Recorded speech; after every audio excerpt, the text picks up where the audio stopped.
To all of this breaking news, CNN senior military analyst Admiral James Stavridis, former Supreme Allied Commander of NATO, partner at the Carlyle Group, a global investment firm. He's also an accomplished author. His latest achievement, The Admiral's Bookshelf. Admiral Stavridis, can I say at the outset, it's a day like today that makes me appreciate CNN because of the footprint and the ability to so quickly go from Kyiv to Islamabad to New Delhi and to cover all of this, dare I say, very promising breaking news. Can we begin with Ukraine and Russia and talk about the prospect of what Moscow will now do?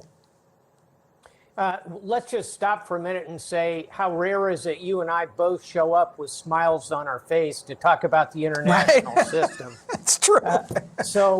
Yeah, and up front, I would score this as positives for the Trump administration, who have put pressure in both these situations, evidently, according to recent reporting.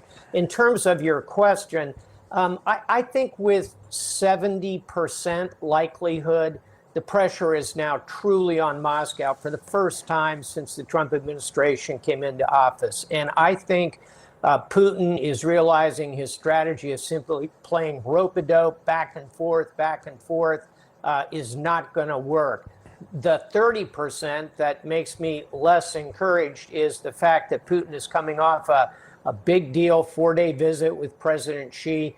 Could we now be seeing Russia, China align with the United States and Europe align, turning Ukraine into perhaps the ultimate proxy war between those two sides? Let's hope not.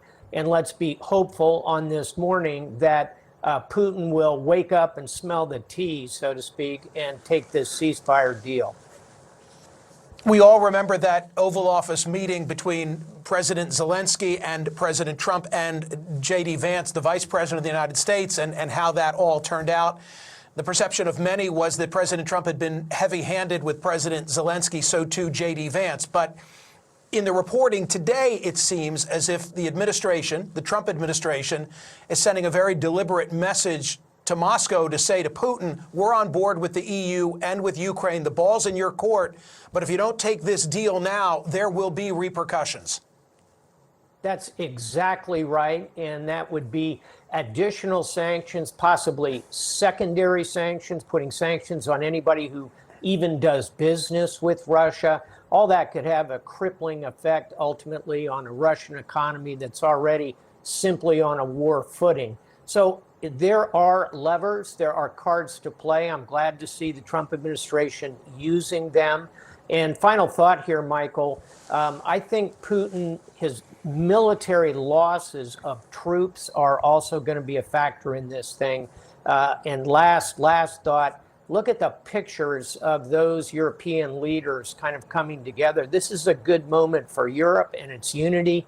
That's a good thing for the United States as well.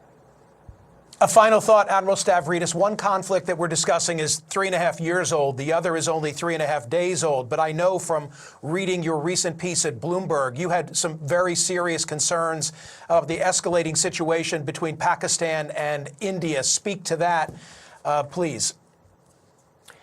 History was on our side here. India and Pakistan have gone to war with troops and tanks and border crossings 4 times in 50 years. They've had a whole series of these kind of back and forth military events, even in the last 10 or so years. They've always managed to find a way to climb down. According to our reporting here at CNN, which is quite exceptional, which we just heard, Marco Rubio, Secretary of State, I would say quite appropriately, was right in the middle of this. So history on our side, Secretary of State leaning in. Pretty good day for diplomacy, Michael. Nice to be able to have you here. Fingers are crossed. 2 big breaking news stories that might really alter the world picture for the better. Thank you, Admiral Stavridis. Yeah, let me put one more point on it before we do all those high fives. Remember, 2 months ago, we had a ceasefire where in Gaza between Hamas and Israel. That one's falling apart. Let's hope these two stay with us. I agree completely. Thank you, Admiral.